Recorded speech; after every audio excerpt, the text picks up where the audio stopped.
জাতিসংঘের সাধারণ অধিবেশনে যোগ দিতে নিউইয়র্কের পক্ষে ডক্টর ইউনূস ভাষণ দেবেন। 27 সেপ্টেম্বর বাইডেনের সঙ্গে হবে বৈঠক। রাঙামাটিতে খুলেছে দোকানপাট, চলছে যানবাহন, সাজেকে এখনো আটকা পর্যটকরা। খাগড়াছড়ির পরিস্থিতি অনেকটাই স্বাভাবিক। পাহাড়ে অস্থিরতা সৃষ্টির মাধ্যমে দেশের সঙ্গে বেইমানি করছেন শেখ হাসিনা, বললেন ফারুক। রাজধানীতে বিক্ষোভ প্রতিবাদ। আরো 2 হত্যা মামলায় গ্রেফতার দেখানো হলো আনিসুল মামুনকে। সাবেক মন্ত্রী মান্নানের জামিন আবেদন নামঞ্জুর, সুষ্ঠু তদন্ত দাবি। ছাত্র জনতার অভ্যুত্থানে গুরুতর আহতদের সেবায় চীনা চিকিৎসক দল, দেখছেন হাসপাতালের সক্ষমতা, প্রয়োজনে নেওয়া হবে বিদেশে। উপহার নয়, ভারতে ইলিশ রপ্তানি হচ্ছে, মন্তব্য পরিবেশ উপদেষ্টার। ছোটখাটো কারণে আলোচনার পথ বন্ধ করতে চায় না সরকার। এবং এএফসি অনূর্ধ্ব 20 বাছাই পর্বে গুয়ামের বিপক্ষে আজ মাঠে নামছে বাংলাদেশ। বিকেলে 5:30টায় মুখোমুখি হবে 2 দল। আমন্ত্রণ সংবাদ দুপুরে, দেখছেন শিরোনামগুলো, সঙ্গে আছি আমি ডানা ইসলাম। জাতিসংঘের সাধারণ পরিষদের অধিবেশনে যোগ দিতে যুক্তরাষ্ট্রের নিউইয়র্কের উদ্দেশ্যে রওনা দিয়েছেন ডক্টর মোহাম্মদ ইউনূস।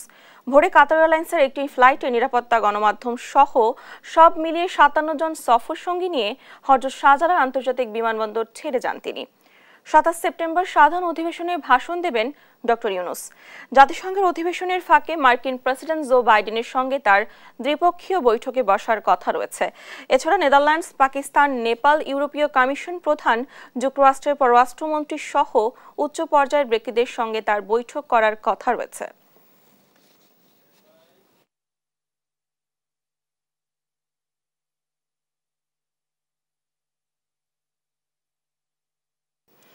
আতঙ্ক কাটিয়ে চেনা ছন্দে ফিরেছে পার্বত্য জেলা রাঙামাটি। খুলেছে ব্যবসা প্রতিষ্ঠান। রোববার সম্প্রতি সমাবেশ এবং রাতে পরিবহন ধর্মঘট প্রত্যাহারের পর অনেকটাই স্বাভাবিক শহরের পরিস্থিতি। সোমবার সকাল থেকে চলাচল করছে শহরের একমাত্র গণপরিবহন সিএনজি অটোরিকশা। পাশাপাশি ছেড়ে যাচ্ছে দূরপাল্লার বাস ও পণ্যবাহী ট্রাক। এদিকে প্রায় স্বাভাবিক পরিস্থিতি খাগড়াছড়িতেও। খুলেছে দোকানপাট, চলছে ছোট বড় যান।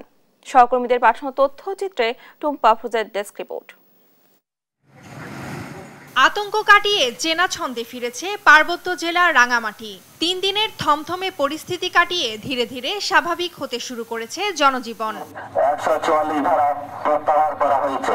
গত রোববার 144 ধারা প্রত্যাহারের পর কিছু ব্যবসা প্রতিষ্ঠান খুললেও পুরোপুরি স্বাভাবিক হয়নি জনজীবন। রোববার বিকেলে সম্প্রীতি সমাবেশ ও সন্ধ্যায় পরিবহন ধর্মঘট প্রত্যাহারের পর কিছুটা স্বাভাবিক হয়ে আসে শহরের পরিস্থিতি। সোমবার সকাল থেকে শহরে চলাচল করছে একমাত্র গণপরিবহন সিএনজি অটোরিকশা। পাশাপাশি ছেড়ে যাচ্ছে দূরপাল্লার যাত্রীবাহী বাস ও পণ্যবাহী ট্রাক। প্রথম 2 দিনের তুলনায় বেড়েছে যান চলাচল। রাঙামাটি চট্টগ্রাম রুটে যান চলাচল করলেও বন্ধ রয়েছে রাঙামাটি খাগড়াছড়ি ও রাঙামাটি বান্দরবান রুট। পাশাপাশি বন্ধ আছে যাত্রীবাহী লঞ্চ চলাচলও। শহরের গুরুত্বপূর্ণ মোড়গুলোতে আইন শৃঙ্খলা বাহিনীর সদস্যরা সতর্ক অবস্থানে রয়েছে। এদিকে অবরোধের কারণে সাজেক ভ্যালিতে 3 দিন ধরে আটকা পড়ে আছেন প্রায় 1,500 পর্যটক। সাজেক রিসোর্ট কটেজ মালিক সমিতির সভাপতি জানান, পর্যটকদের থেকে নেওয়া হচ্ছে শুধু পানি ও বিদ্যুৎ খরচ। টুম্পা আফরোজ, নিউজ ডেস্ক, দেশ টিভি। খাগড়াছড়ি রাঙামাটিতে অস্থিরতা সৃষ্টি করে বাংলাদেশের মানুষের সাথে শেখ হাসিনা বেইমানি করছে, আর তাতে সমর্থন দিয়ে ভারত তাদের চরিত্রের প্রমাণ দিচ্ছে বলে মন্তব্য করেছেন বিএনপি চেয়ারপারসনের উপদেষ্টা জয়নুল আবদিন ফারুক। সকালে জাতীয় প্রেস ক্লাবের সামনে 2008 থেকে 2024 সাল পর্যন্ত বিনা ভোটের এমপিদের বিচারের দাবিতে জাতীয়তাবাদী নবীন দলের অবস্থান কর্মসূচিতে উপস্থিত হয়ে এসব কথা বলেন তিনি। এ সময় তিনি আরও বলেন, ভারতের স্বরাষ্ট্রমন্ত্রী অমিত শাহ বাংলাদেশের মানুষকে ঝুলিয়ে রাখার মন্তব্য করে যে অপরাধ করেছেন, তাতে আন্তর্জাতিক আদালতে তার বিচার হওয়া উচিত।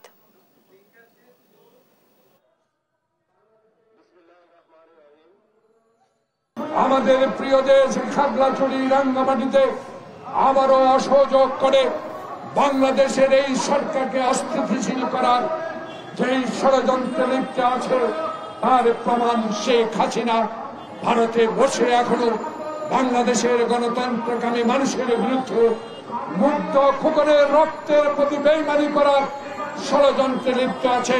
তাই ভারত আপনাদেরকে বাংলাদেশের মানুষ কখনো আপনাদেরকে বিশ্বাস করতে পারে না। পার্বত্য চট্টগ্রামকে যারা বিচ্ছিন্নের অপচেষ্টা করছেন তারা 51% বাঙালিকে অস্বীকার করতে পারবেন না।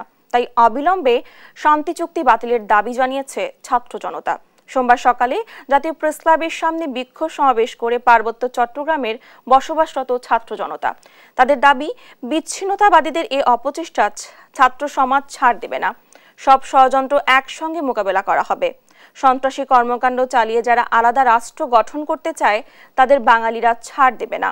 পাহাড়ের জনগণ ঐক্যবদ্ধভাবে সন্ত্রাসীদের মোকাবেলা করবে। কোনো অবস্থাতেই পার্বত্য অঞ্চল থেকে সেনা প্রত্যাহার করা যাবে না বলে জানান তারা। আমরা রক্ত দিয়েছি, জীবন দিব, জীবন দেওয়ার জন্য প্রস্তুত। ইনশাআল্লাহ আমাদেরকে কোনোভাবে পিছিয়ে হটানো যাবে না। আমাদের জোরালো দাবি দিয়ে বলে যেতে চাই, আমার পাহাড় ভালো নেই, আমার সাজেক ভালো নেই। আপনারা সমতলের ভাই ও বোনেরা, আপনারা যখন সাজেকে ঘুরতে যান, বান্দরবানে ঘুরতে যান, রাঙ্গামাটি ঘুরতে যান, আপনারা সুমল শ্যামল মায়া ভরা ভূমি দেখেন। আইসা কত সুন্দর আপনারা পাহাড়িদের পক্ষে কথা বলেন। আসলে আপনারা জানেন না বাঙালিরা কতটা নির্যাতিত। ঢাকা বিশ্ববিদ্যালয়ের তোফাজ্জল হত্যাকাণ্ডে জড়িতদের ইতোমধ্যে গ্রেফতার করা হয়েছে। আরও কেউ জড়িত কিনা তা তদন্ত করছে পুলিশ। সকালে মিডিয়া সেন্টারে সংবাদ সম্মেলনে এসব কথা বলেন DMP DC media Talibur Rahman. 5 আগস্টের পর থেকে ঢাকা মেট্রোপলিটন পুলিশের বিভিন্ন কার্যক্রম তুলে ধরে তিনি জানান, আন্দোলনে যে 22টি থানায় ব্যাপক ভাঙচুর ও অস্ত্র লুটপাট হয়েছে সেগুলোকে স্বাভাবিক কার্যক্রম ফেরাতে চেষ্টা চলছে। ঢাকা মেট্রোপলিটন পুলিশের 22টা থানা আংশিক বা পরিপূর্ণভাবে ধ্বংস হয়ে যায়, নষ্ট হয়ে যায়। এছাড়া আমাদের আরো কিছু পুলিশ স্থাপনা সহ প্রায় 216টি স্থাপনা আমাদের ক্ষতিগ্রস্ত হয়। আমরা খুব চেষ্টা করছি খুব অল্প সময়ের ভিতরে এসব স্থাপনা সংস্কার করে আবার আগের অবস্থায় ফিরে যেতে। তথাপি আমাদের যে পুলিশি যে সেবাটা সেটা অব্যাহত রয়েছে। পুলিশের কাছে মামলা করতে বা জিডি করতে কোনো সমস্যা হচ্ছে না। আর আমাদের যে সীমিত যে রিসোর্সেস আছে এটার আমরা সর্বোত্তম ব্যবহারের মাধ্যমে আমরা চেষ্টা করছি জনজীবনে একটু শান্তি এবং একটু শৃঙ্খলা ফিরিয়ে আনার জন্য। আরো 2 মামলায় সাবেক আইজিপি আব্দুল্লাহ আল মামুনকে এবং 1 মামলায় সাবেক আইনমন্ত্রী আনিসুল হককে গ্রেফতার দেখানো হয়েছে। সকালে Dhaka chief metropolitan magistrate Mohammad Nurul Huda চৌধুরীর আদালতে তাদের গ্রেফতার দেখানোর নির্দেশ দেওয়া হয়। খিলগাঁও থানায় হাফেজ জুবায়ের হত্যা মামলায় সাবেক আইনমন্ত্রী আনিসুল হককে এবং উত্তরা পশ্চিম থানার হাফেজ সাদিকুল হত্যা মামলায় গ্রেফতার দেখানো হয়েছে আব্দুল্লাহ আল মামুনকে। নিউ মার্কেট থানার একটি হত্যা মামলায় 13 আগস্ট গ্রেফতার করা হয় সাবেক আইনমন্ত্রী আনিসুল হককে। মোহাম্মদপুর থানার একটি হত্যা মামলায় 3 সেপ্টেম্বর গ্রেফতার করা হয় চৌধুরী আব্দুল্লাহ আল মামুনকে। এদিকে আজ দুপুরের পর আদালতে আনা হতে পারে সাংবাদিক শ্যামল দত্ত, ঘাতক দালাল নির্মূল কমিটির সভাপতি শাহরিয়ার কবির ও মোজাম্মেল বাবু।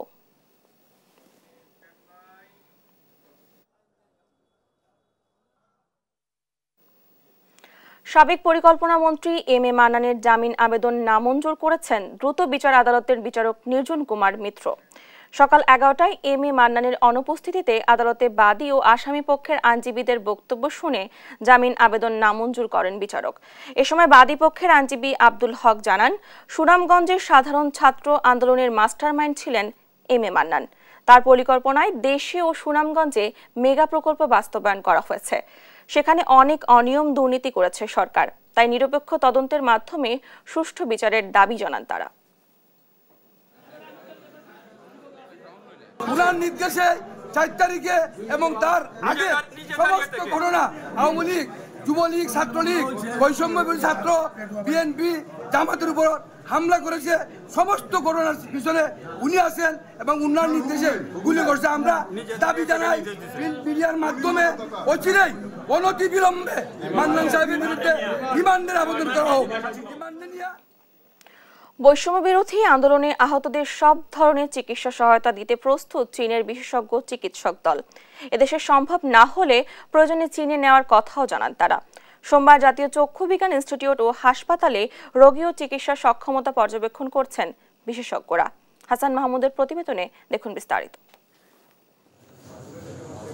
দ্বিতীয় দিনে ব্যস্ত সময় পার করছেন চীনের বিশেষজ্ঞ চিকিৎসক দল। সোমবার সকাল ৯টা থেকে জাতীয় চক্ষু বিজ্ঞান ইনস্টিটিউট ও হাসপাতালে বৈষম্য বিরোধী আন্দোলনে আহতদের অবস্থা দেখছেন চিকিৎসকরা। হাসপাতালটিতে বর্তমান ভর্তি থাকা ৪২ জনের চোখেই গুরুতর ক্ষত, আটকে আছে রাবার বুলেট। এসব রোগীর সর্বোচ্চ চিকিৎসা নিশ্চিতে সহযোগিতা করবে বিশেষজ্ঞ দল। গুলির আঘাতে অনেকেই হারাতে বসেছেন চোখের আলো, তবে চিকিৎসক দল আশ্বস্ত করছেন রোগীদের। লেন্স বিষয়ে কথা বলছে যে লাস্ট অপারেশনে লেন্স যেটা বসা দেওয়া হবে ইনশাল্লাহ কিছুটা হলে আশা পাওয়া যায়। চোখেরটা এখনো বের হয় নাই, ওটা ভিতরে আছে। এখন কি অবস্থা আছে এটা ডাক্তার অপারেশন না করা পর্যন্ত বলতে পারতেছে না। আমাদেরকে আশ্বস্ত করেছে আপনাদের সকল সুযোগ সুবিধা বলতে যদি প্রয়োজন হয় আপনাদের দেশের বাইরে নেওয়ার, সেটাও আমরা করব। প্রাথমিকভাবে রোগী ও হাসপাতালের প্রযুক্তিগত সুবিধা দেখছেন বিশেষজ্ঞ দলটি। চক্ষু বিজ্ঞান ইনস্টিটিউটের প্রযুক্তিতে চিকিৎসা সম্ভব হলে সেখানেই অপারেশন হবে বলে জানান হাসপাতাল পরিচালক। ওনারা যদি আজকে পেশেন্ট দেখার পরে যদি মনে করেন যে সেকেন্ড আরেকটা টিম আমাদের পাঠানো দরকার, ওনারা পাঠাবেন।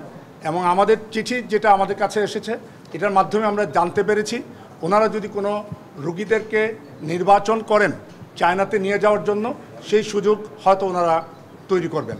অন্তর্বর্তী সরকারকে সহযোগিতার অংশ হিসেবে চীন সব ধরনের সহযোগিতা দিতে প্রস্তুত বলে জানান চীনা দূতাবাসের প্রতিনিধি লি সাওপেং। We support the interim government and Bangladeshi people.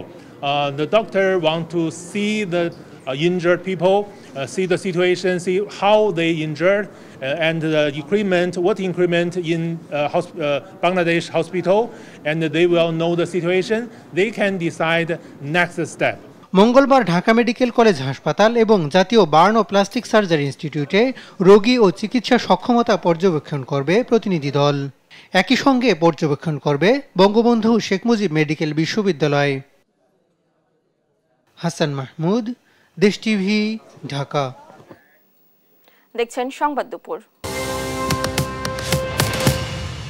ভারতে ইলিশ উপহার হিসেবে যাচ্ছে না, রপ্তানি হচ্ছে বলে জানান পরিবেশ উপদেষ্টা সৈয়দা রিজওয়ানা হাসান।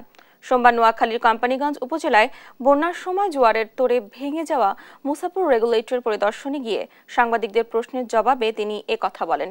উপদেষ্টা আরও জানান, বৈষম্য বিরোধী ছাত্র আন্দোলনের সময় কিন্তু ভারত থেকেও সমর্থন এসেছে, আর ছোট ছোট বিষয়ের কারণে প্রতিবেশী দেশের সাথে আলোচনার পথ বন্ধ হোক এটি সরকার চায় না বলেও মন্তব্য করেন তিনি।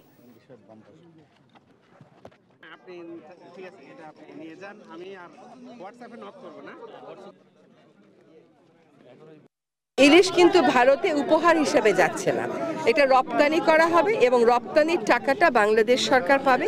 সেটা খুব ছোট করে দেখার মতন টাকা না। যেটা বিবেচনায় এসছে সরকারে সেটা হচ্ছে যারা এই ইলিশটা চাচ্ছেন তারাও কিন্তু এই বৈষম্য বিরোধী ছাত্র আন্দোলনে ওই পারে থেকে অনেক সমর্থন দিয়েছেন, সেটা আমরা সকলে দেখেছি। আমরা সবসময় মনে রাখতে হবে যে আমাদের প্রতিবেশীর সাথে অনেক বিষয়ে আমাদেরকে আলাপ আলোচনা করতে হবে। আমরা সেই আলোচনার দ্বারটা ছোট ছোট বিষয়ে বন্ধ হয়ে যাক, এটা চাই না।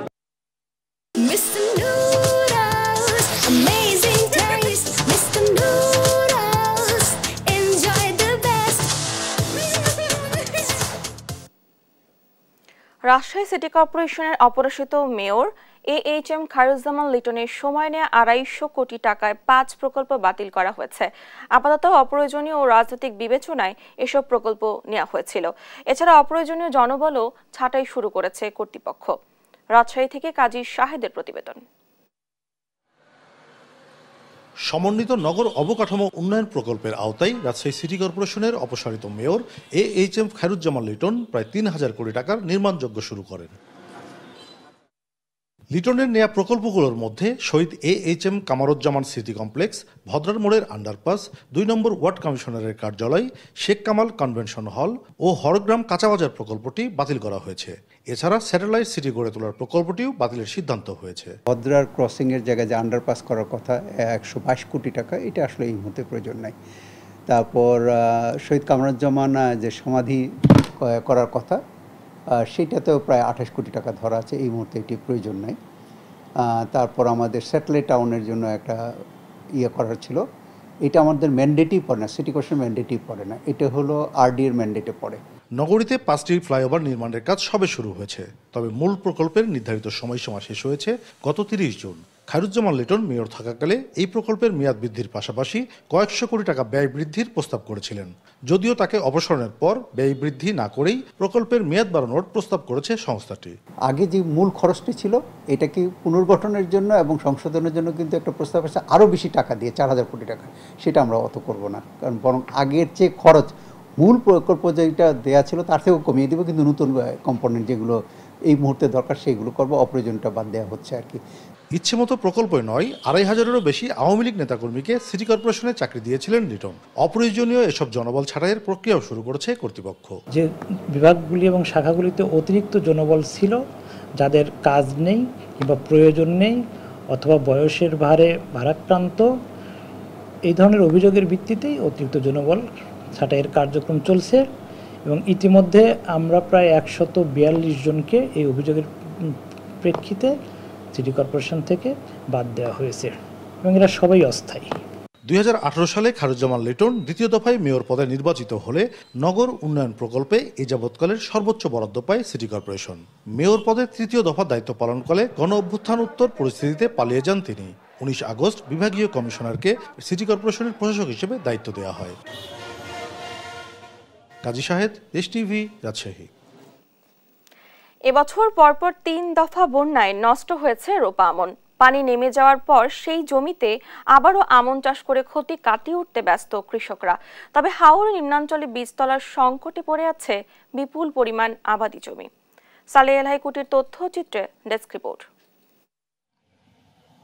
মৌলভীবাজারের মনু ও ধোলাই নদীর বন্যা প্রতিরক্ষার বাঁধ ভাঙনে কোলাউড়া, রাজনগর, কমলগঞ্জ ও সদর উপজেলার 15,200 হেক্টর রোপা আমনের ব্যাপক ক্ষতি হয়েছে। এতে কৃষকদের প্রায় 187 কোটি টাকার আমন চাষাবাদ নষ্ট হয়েছে।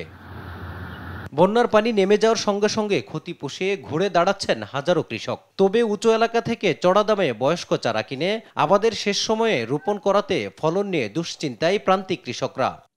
নিয়ে নিচে গিয়া নেওয়ার পরে আরবার ওখান আমরা রোরাম ঋণ করিয়া ক্ষতিগ্রস্ত হইয়া তোমার পয়সা করে ঋণ করিয়া আনছি। ওখান যদি আল্লাহ দেয় না তার কি জানোর যদি দাম না বাড়ে তা আমরা তো মাঠে মরাত। 2 বার রইছি, রোয়ার বাদে পানি মারিয়ে নিয়ে গেছি, ওখান আবার রোরাম 80 মাসের পয়লা, ওখান বুড়া আলি, ওখান দেখি ধান হইলে তো হইছে, নাইলে তো নাই। আমরা পানিয়া ক্ষতিগ্রস্ত করছে, 2 বার রইছি রোয়া নিছে কি, ওখান 3 বেলা লম্বা রোয়াম তোরা উড়া আলি দিয়া। আমরা তো বুঝলাম না, এখন মনে বুঝেন না, বাচ্চা কাচ্চা তো পাল্টাং হইব, আমরা তো কোনো খাবো না, আমরা কৃষক মানুষ, আমরা কেউ নিত না, এখন আমরা বয়স হয়ে গেছে গিয়া, আমরা এছাড়া সাথে এছাড়া কোনো উপায় নাই আমরা। এখন আমরা 3 নম্বর বার আমরা ররাম, কিন্তু জানি না এখন ধান হইব কিনা না, সময় গেছে গিয়া।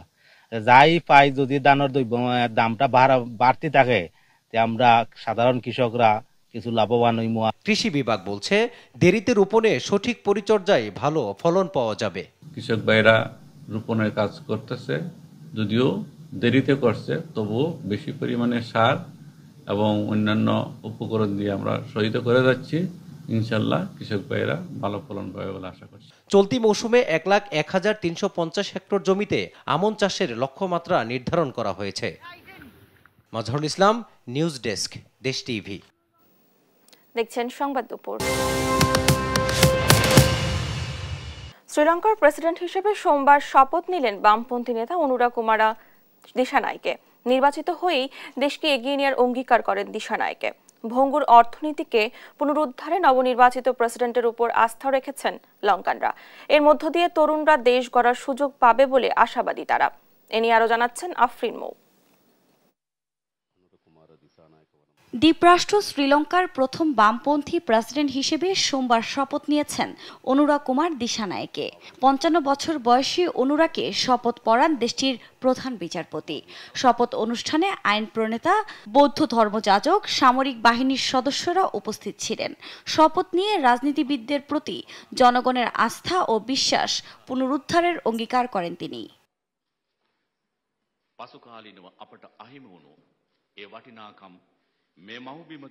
রোববার স্থানীয় সময় রাতে শ্রীলঙ্কার নতুন প্রেসিডেন্ট হিসেবে নাম ঘোষণা করা হয় বামপন্থী রাজনীতিক ও ন্যাশনাল পিপলস পাওয়ার এনপিপি অ্যালায়েন্সের প্রার্থী অনুরা কুমার দিশানায়কের। এর পরপরই আনন্দ উদযাপনে রাস্তায় নেমে আসেন সাধারণ মানুষ। ভঙ্গুর অর্থনীতি পুনরুদ্ধারে নবনির্বাচিত প্রেসিডেন্টের উপর আস্থা লঙ্কানদের। আমরা আমাদের কমরেডদের যা বলেছি তা হলেও একটি দল হিসেবে কাজ করুন। এই দেশকে সংকট থেকে তুলে নিন এবং উন্নয়ন করুন। আমরা এই নতুন প্রেসিডেন্টের জন্য যে কোনো ত্যাগ স্বীকার করব।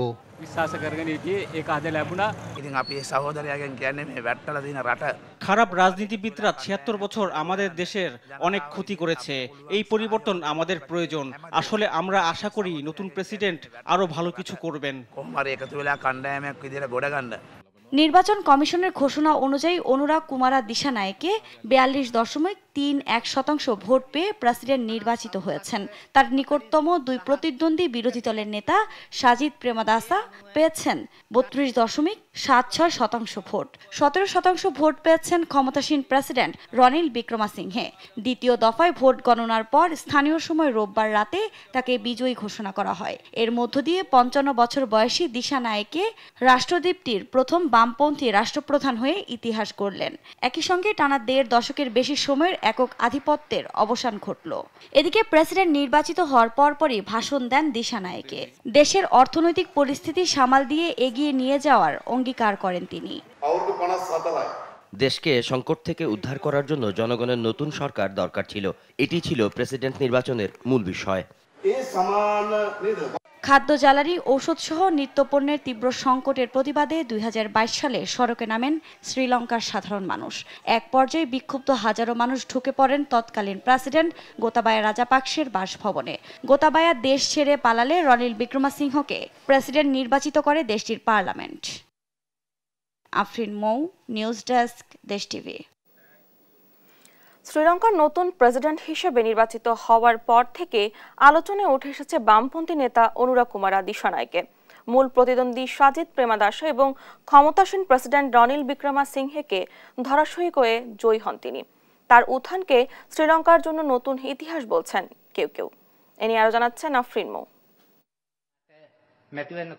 শ্রীলঙ্কার নতুন প্রেসিডেন্ট বামপন্থী নেতা অনুরাগ কুমারা দিশানায়েকে। তার উত্থানের গল্প অনেকটাই রূপকথার মতো।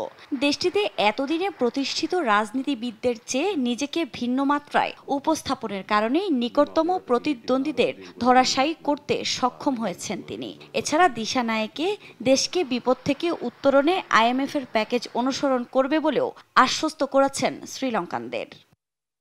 1968 সালে জন্ম নেয়া দিশানায়েকে ছাত্র জীবনেই রাজনীতিতে সক্রিয় হয়ে ওঠেন।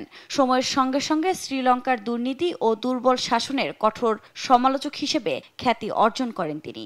2014 সালের 2 ফেব্রুয়ারি অনুষ্ঠিত 17তম জাতীয় কনভেনশনে জেভিপির নেতা হিসেবে নির্বাচিত হন দিশানায়েকে।